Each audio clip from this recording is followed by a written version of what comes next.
Lorenzo Scupoli. El combate espiritual.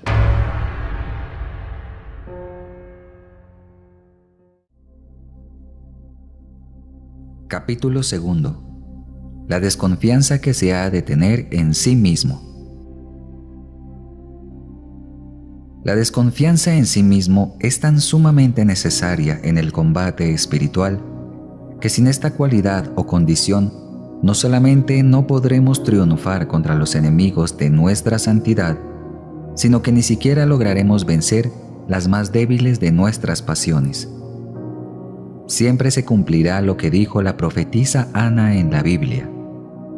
No triunfa el ser humano por su propia fuerza. Y lo que anunció el profeta: mi pueblo dijo, soy fuerte, puedo resistir solo al enemigo, y fue entregado en poder de sus opresores. Es necesario grabar profundamente en nuestra mente esta verdad, porque sucede desafortunadamente que aunque en verdad no somos sino nada y miseria, sin embargo tenemos una falsa estimación de nosotros mismos, creyendo sin ningún fundamento que somos algo, que podemos algo, que vamos a ser capaces de vencer por nuestra cuenta y con las propias fuerzas.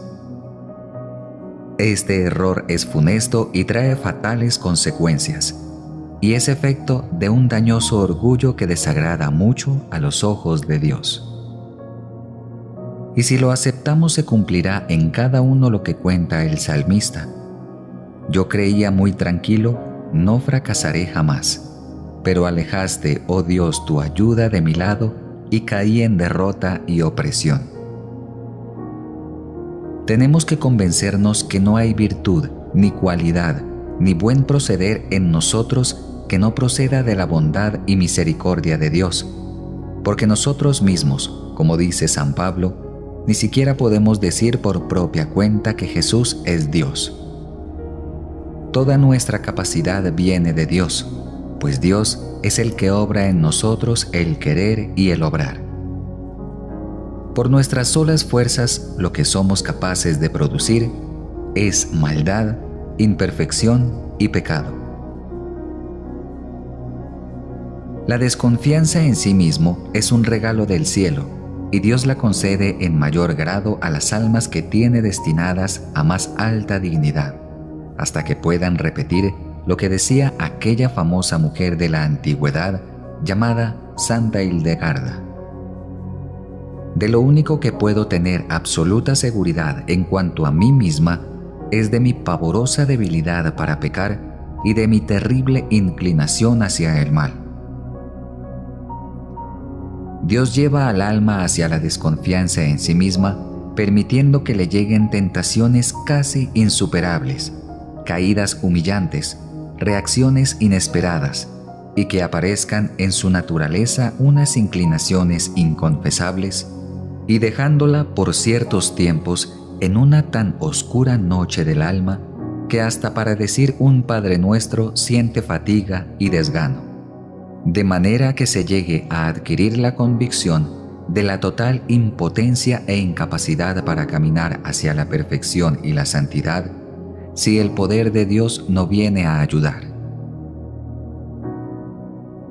El principal remedio de los 4 que vamos a aconsejar es pensar y meditar hasta convencerse de que por las propias y solas fuerzas naturales no somos capaces de dedicarnos a obrar el bien y a evitar el mal, ni de comportarnos de tal manera que merezcamos entrar al reino de los cielos. En nuestra memoria deben estar siempre aquellas palabras de Jesús: sin mí nada podéis hacer.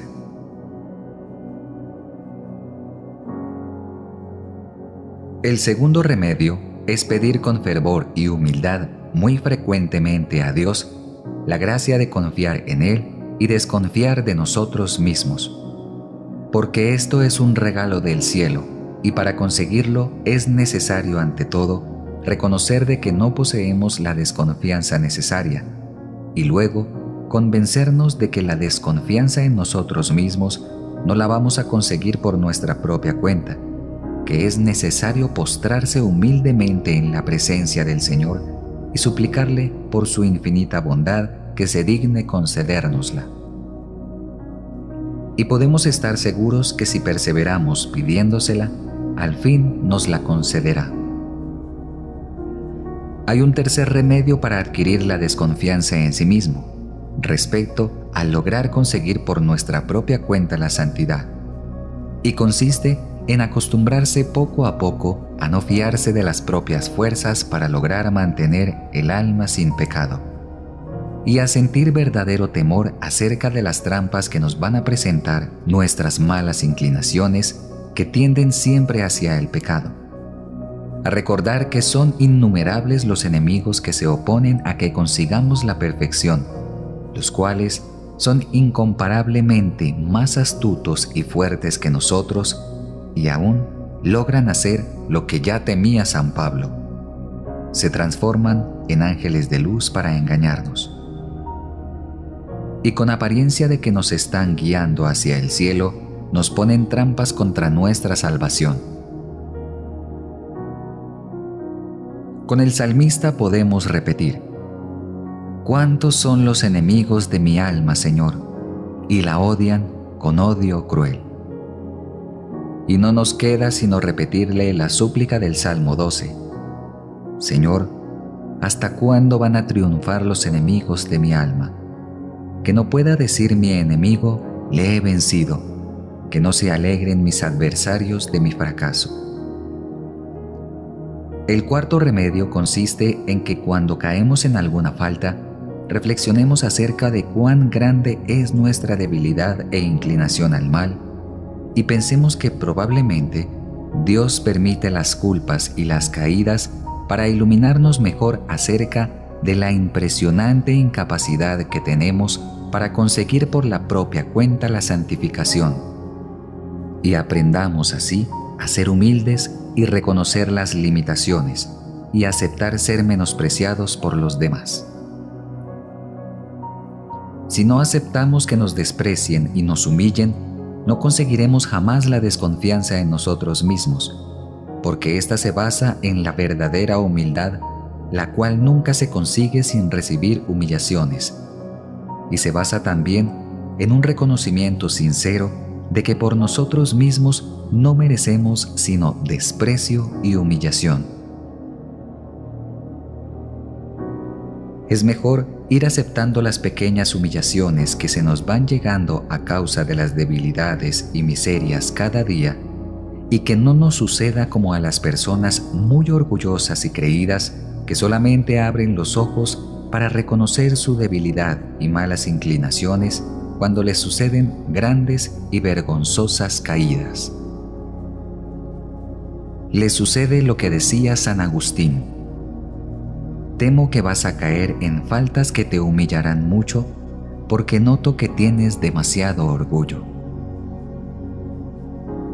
Cuando Dios ve que los remedios más fáciles y suaves no producen efecto para hacer que una persona reconozca su incapacidad para resistir con sus solas fuerzas contra los ataques del mal y conseguir su santificación, permite entonces que le sucedan caídas en pecado, las cuales serán más o menos frecuentes o más o menos graves, según sea el grado de orgullo y presunción que esa alma tenga. Y si hubiera una persona tan exenta y libre de esa vana confianza en sus propias fuerzas, como por ejemplo la Santísima Virgen María, lo más seguro es que no caería jamás en falla alguna. De todo esto debes sacar la siguiente conclusión: que cada vez que caigas en alguna falta, reconozcas humildemente que por tu propia cuenta, sin la ayuda de Dios, no eres capaz ni siquiera de fabricar un buen pensamiento o de resistir a una sola tentación, y le pidas al Señor que te conceda la luz e iluminación para convencerte de tu propia nada y de la necesidad absoluta e indispensable que tienes de la ayuda divina. Y te propongas no presumir o pensar vanamente que por tu propia cuenta vas a conseguir la santidad o la virtud. Porque si te crees lo que no eres y te imaginas que podrás lo que no puedes, seguramente seguirás cayendo en las mismas faltas de antes y quizás hasta las cometas aún peores.